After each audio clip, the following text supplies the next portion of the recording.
Hello friends, வணக்கம் and welcome to Tamil பங்கு சந்தை. இந்த வீடியோவில் நம்ம சிட்டி பேங்க் அவங்களோட ரீட்டைல் பிஸ்னஸ்லேருந்து எக்ஸிட் ஆக போகிறதா அனௌன்ஸ் பண்ணதை பற்றி நம்ம பார்க்கலாம். அண்ட் அதே போல் இந்த டெசிஷன் இந்தியன் மார்க்கெட்டில் எப்படி பார்க்குறாங்க அண்ட் இது எந்த பேங்க்குக்கு எப்படி இம்பேக்ட் இருக்கும் ஆர் அட்வான்டேஜ் இருக்குன்றதை பற்றியும் நம்ம பார்க்கலாம். அண்ட் அதே போல் சிட்டி பேங்க்கோட பிஸ்னஸ் இது வரைக்கும் இந்தியாவில் எப்படி இருந்திருக்கு அண்ட் ஸ்பெஷலி அவங்களோட கிரெடிட் கார்டு பிஸ்னஸ் எந்த அளவுக்கு அட்ராக்டிவ் பிஸ்னஸாக இருந்திருக்கு அண்ட் அவங்க இப்போ இமீடியட்டாக எக்ஸிட் ஆகிறாங்களா அண்ட் எப்படி எக்ஸிட் ஆக போகிறாங்கன்றதை பற்றியும் நம்ம பார்க்கலாம். அண்ட் இப்படி ஃபாரின் பேங்க் இந்தியாவோட பேங்கிங் பிஸ்னஸ்லேருந்து எக்ஸிட் ஆகுறதுன்றது புதுசாக இல்லை முன்னாடியும் இதே போல் நிறையா எக்ஸிட் ஆயிருக்காங்களான்றதையும் பார்க்கலாம். அண்ட் அப்படி எக்ஸிட் ஆயிருந்தாங்கன்னா யாரெல்லாம் எக்ஸிட் ஆயிருக்காங்க அண்ட் ஏன் எக்ஸிட் ஆயிருக்காங்க அண்ட் நம்ம இந்தியன் பேங்கிங் ரெகுலேஷன்ஸ் ஃபாரின் பேங்க்கை பொறுத்த வரைக்கும் எப்படி இருக்குது அண்ட் இன்னும் நிறைய இன்ஃபர்மேஷன்ஸ் நம்ம இந்த வீடியோவில் பார்க்கலாம். அது வரைக்கும் நீங்கள் நம்ம தமிழ் பங்கு சந்தை சேனலை சப்ஸ்கிரைப் பண்ண மறந்துருந்தீங்கன்னா கண்டிப்பாக சப்ஸ்கிரைப் பண்ணிக்கோங்க. அப்படியே பக்கத்தில் இருக்க பெல் ஐக்கானையும் கிளிக் பண்ணிக்கோங்க. அண்ட் நம்மளோட கண்டென்ட் அண்ட் எஃபர்ட்ஸ் உங்களுக்கு பிடிச்சதுன்னா கண்டிப்பாக லைக் பண்ணுங்கள். அப்படியே உங்கள் ஃப்ரெண்ட்ஸ் அண்ட் ஃபேமிலிஸ்க்கும் ஷேர் பண்ணுங்கள். அண்ட் நீங்கள் புதுசாக டிமேட் அக்கௌண்ட் ஓப்பன் பண்ணணும்னு நினச்சிங்கன்னா நம்ம சேனலோட ரெஃபரல் லிங்க்ஸை யூஸ் பண்ணிக்கோங்க. அப்படியே வீடியோ டிஸ்கிரிப்ஷனில் இருக்கிற டெலிகிராம் லிங்க்கை கிளிக் பண்ணி டெலிகிராம் சேனலையும் ஜாயின் பண்ணிக்கோங்க.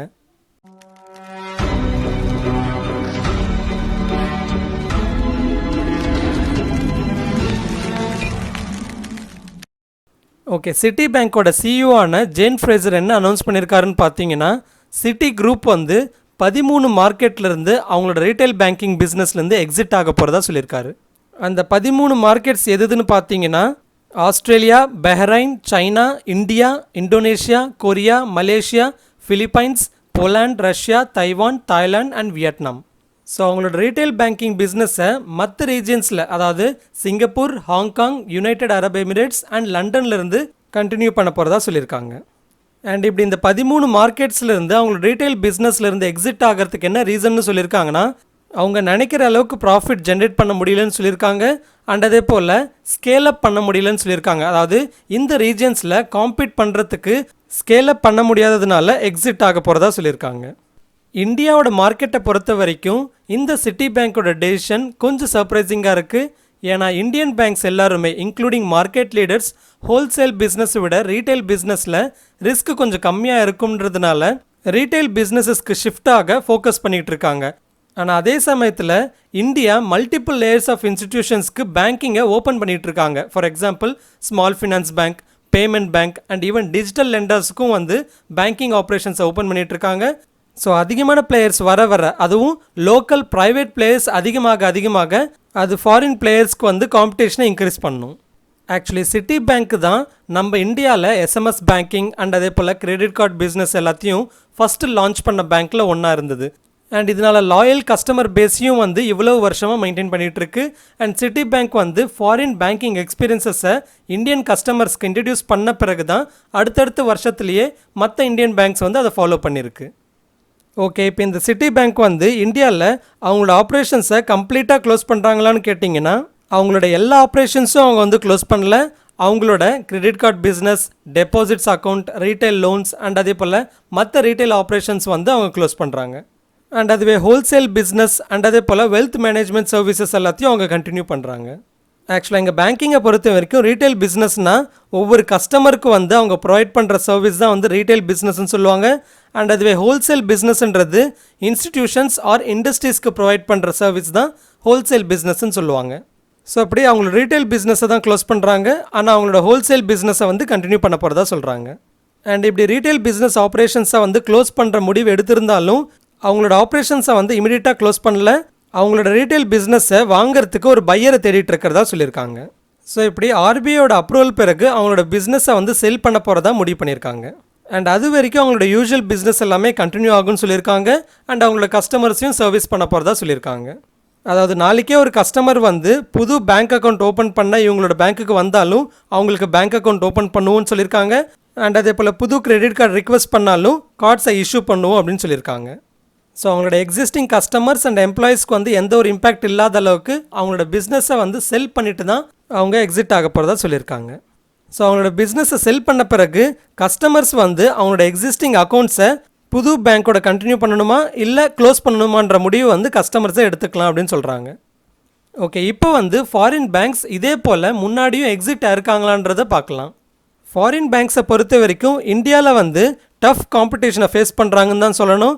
ஒன்று வந்து லோக்கல் ப்ரைவேட் பிளேயர்ஸோட காம்படிஷன் சொல்லலாம், இன்னொன்று வந்து ரெகுலேட்டரியோட டஃப் கம்ப்ளைன்சஸ்ன்னு சொல்லலாம். ஸோ இதனால் ஃபாரின் பேங்க்ஸ் வந்து இந்தியாவிலேருந்து எக்ஸிட் ஆகுறதுன்றது இது புதுசு இல்லை. ஸோ ஃபஸ்ட்டுன்னு பார்த்தீங்கன்னா அரௌண்ட் 2000 வந்து ANZ கிரைன்லேஸ் பேங்க்ன்ற ஒரு ஃபாரின் பேங்க் வந்து அவங்களோட பிஸ்னஸஸை ஸ்டாண்டர்ட் சார்ட்டர்டுன்ற பேங்க்குக்கு வந்து செல் பண்ணிவிட்டு எக்ஸிட் ஆனாங்க. அண்ட் அடுத்து அரௌண்ட் 2009 வந்து UK பேஸ்டு பார்க்லேஸ் வந்து அவங்களோட ரீட்டைல் ஆப்ரேஷன்ஸ்லேருந்து எக்ஸிட் ஆனாங்க. அண்ட் அதுவே டச் பேங்க் வந்து அவங்களோட கிரெடிட் கார்டு பிஸ்னஸ்லேருந்து எக்ஸிட் ஆனாங்க. அண்ட் அது வந்து இண்டஸ்இண்ட் பேங்க் வந்து அக்வயர் பண்ணியிருந்தாங்க. அண்ட் அதே போல் 2013 UBS வந்து இந்தியன் பேங்கிங் பிஸ்னஸ்லேருந்து எக்ஸிட் ஆனாங்க. அண்ட் இதே போல் US பேஸ்டு பேங்கிங் கார்பரேஷன்ஸான மார்கன் ஸ்டான்லி அண்ட் கோல்ட்மேன் சாக்ஸும் வந்து இந்தியாவோட பேங்கிங் லைசன்ஸை விட்டு கொடுத்துருந்தாங்க. அண்ட் அதுக்கப்புறம் டச் பேங்க்கோட குரூப்பான ING வந்து கோட்டாக் மஹிந்திரா பேங்க்குக்கு அவங்களோட அசட்ஸை செல் பண்ணி எக்ஸிட் ஆனாங்க. ஸோ இப்படி most of the foreign banks வந்து ஆல்ரெடி இந்தியாவிலேருந்து கொஞ்சம் கொஞ்சமாக எக்ஸிட் ஆயிருந்தாங்க. ஆனால் சில ஃபாரின் பேங்க்ஸான HSBC அண்ட் அதே போல் ஸ்டாண்டர்ட் சார்ட்டர்ஸ் எல்லாமே இந்தியாவில் அவங்களோட ஆப்ரேஷன்ஸை கண்டினியூ பண்ணிகிட்டு இருந்தாலும் அவங்களோட எக்ஸ்போஜர்ஸை கொஞ்சம் கொஞ்சமாக ரெடியூஸ் பண்ணியிருக்காங்க. அண்ட் அதுவே சில ஃபாரின் பேங்க்ஸான அதாவது ஃபார் எக்ஸாம்பிள் சிங்கப்பூரோட DBS பேங்க் பார்த்தீங்கன்னா இந்தியன் ஆப்ரேஷன்ஸில் இன்னும் டீப்பாக பெனட்ரேட் ஆகணும்னு பார்க்குறாங்க. அண்ட் பொதுவாக பார்த்தீங்கன்னா ஃபாரின் பேங்க்ஸ் எல்லாமே இந்தியாவில் வந்து பிரான்ச் மாதிரி ஆப்ரேட் பண்ணிட்டு இருந்தாங்க. ஆனால் RBI வந்து ஃபாரின் பேங்க்ஸ் இந்த மாதிரி பிரான்ச் மாதிரி ஆப்ரேட் பண்ணுறதை விட இந்தியாவில் லோக்கலாக சப்சிடரி பேங்க் ஆரம்பித்து ஆப்ரேட் பண்ணுங்கன்னு ரிக்வஸ்ட் பண்ணிட்டாங்க. அண்ட் அந்த RBIயோட ரூட்டுக்கு வந்து சிங்கப்பூரோட DBS பேங்க் வந்து ஸ்விட்ச் பண்ணாங்க. அண்ட் அதனாலேயே பார்த்தீங்கன்னா ரீசெண்டாக RBI வந்து DBS பேங்க் வந்து லக்ஷ்மி விலாஸ் பேங்க் அக்வயர் பண்ணுறதுக்கு அப்ரூவல் கொடுத்தாங்கன்னு புரிஞ்சுக்கலாம். ஸோ இப்படி most of the foreign banks வந்து இந்தியாவோட டஃப் காம்படிஷன்னால் எக்ஸிட் ஆயிருக்காங்க. அண்ட் சில பேங்க்ஸ் வந்து அவங்களோட எக்ஸ்போஜர்ஸை கம்மி பண்ணிட்டாங்க. அண்ட் ரொம்பவே கம்மியான ஃபாரின் பேங்க்ஸ் மட்டும்தான் இங்கே வந்து இன்னும் நல்லா க்ரோ ஆகணும்னு பார்த்துக்கிட்டு இருக்காங்க. ஓகே, இது வரைக்கும் சிட்டி பேங்க்கோட அனௌன்ஸ்மெண்ட்டை பார்த்தோம். அண்ட் ஏன் இந்த அனௌன்ஸ்மெண்ட் எடுத்தாங்கன்றதை பார்த்தோம். அண்ட் ஏன் most of the foreign banks வந்து இந்த மாதிரி எக்ஸிட் ஆகிட்டு இருக்காங்கன்றது நம்ம பார்த்தோம். இப்போ வந்து சிட்டி பேங்க்கோட பிஸ்னஸை பார்த்துட்டு அவங்களோட ரீட்டைல் பிஸ்னஸ் அண்ட் அவங்களோட கிரெடிட் கார்டு பிஸ்னஸை மோஸ்ட்லி இந்தியாவிலேருந்து யார் அக்வயர் பண்ணுறதுக்கு வாய்ப்பு இருக்குது அண்ட் இதனால் யாருக்கு இம்பேக்ட் அண்ட் யாருக்கு அட்வான்டேஜாக இருக்குன்றதை நம்ம பார்க்கலாம்.